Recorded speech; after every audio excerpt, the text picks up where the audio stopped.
சோட்டானிக்கரா பகவதி அம்மன் எர்ணாகுளம் மாவட்டம், கேரளாவில் உள்ளது. ஐயப்பன் கோயிலுக்கு போகும் பக்தர்கள் மறக்காமல் போகும் இடம். பெண்களின் சபரிமலை என்ற பெயரும் உண்டு.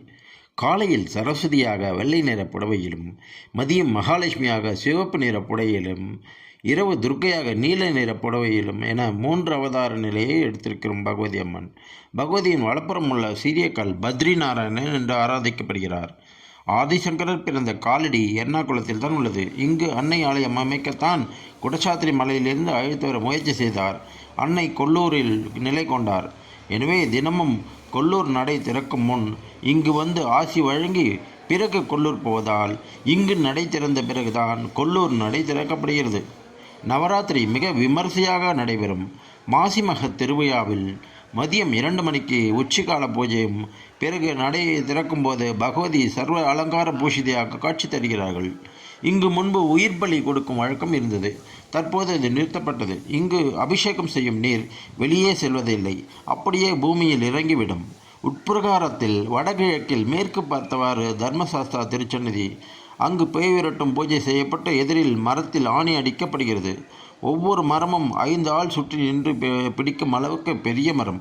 தெப்பக்குளத்தில் கிழக்கு கரையில் பகவதியின் சகோதரி கிழக்காவு பத்திரகாளி அம்மன் பகவதியை நோக்கியவாறு இருப்பார். பகவதி நடை திறந்த பிறகுதான் இங்கு நடை திறப்பு. பகவதியை தரிசனம் செய்துவிட்டு இவரை தரிசனம் செய்ய வேண்டும்.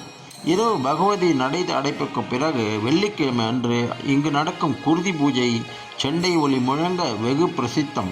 இரத்த பலி இல்லை என்பதால் குங்குமம் கலந்த நீர் குருதி பூஜையில் பயன்படுத்தி வருகின்றனர். இதற்கான பூஜை பல வருடங்களுக்கு முன்னரே புக்கம் செய்யப்படும். வனதுர்க்கை, சாஸ்தா, பிரம்மராட்சசன், பத்ரகாளி உபதேவதை உண்டு. அங்கு இவைகளுக்கு நைவேத்தியம் மட்டுமே உண்டு. நித்திய பூஜை கிடையாது. பகவதிக்கு 12,000 புஷ்பாஞ்சலி செய்வது விசேஷம். காலையில் 4 மணிக்கு நிர்மால்ய தரிசனம். பகவதி வலது கையை பாதத்தில் காட்டி இடது கையால் அருள் பாலிக்கிறார். கோவில் வெளிச்சுற்று பிரகாரத்தில் திருவிழா காலத்தில் விளக்கு ஏற்றுவதை நம் பிரார்த்தனை இருந்தால் அதற்கு உரிய கட்டணம் செலுத்தி விளக்கு ஏற்றி வழிபாடு செய்யலாம். கருவறையில் பிரசாதம் கொடுக்கும் வழக்கம் இல்லை. அம்பாளை வழிபட்டு வெளியே வந்த பிறகு பக்கத்து மண்டபத்தில் பிரசாதம் தீர்த்தம் தருவார்கள். சரஸ்வதி மண்டபத்தில் குழந்தைகளுக்கு வித்யாரம்ப பூஜை செய்யலாம். அம்மே நாராயணா, தேவி நாராயணா, லக்ஷ்மி நாராயணா, பத்ரி நாராயணா.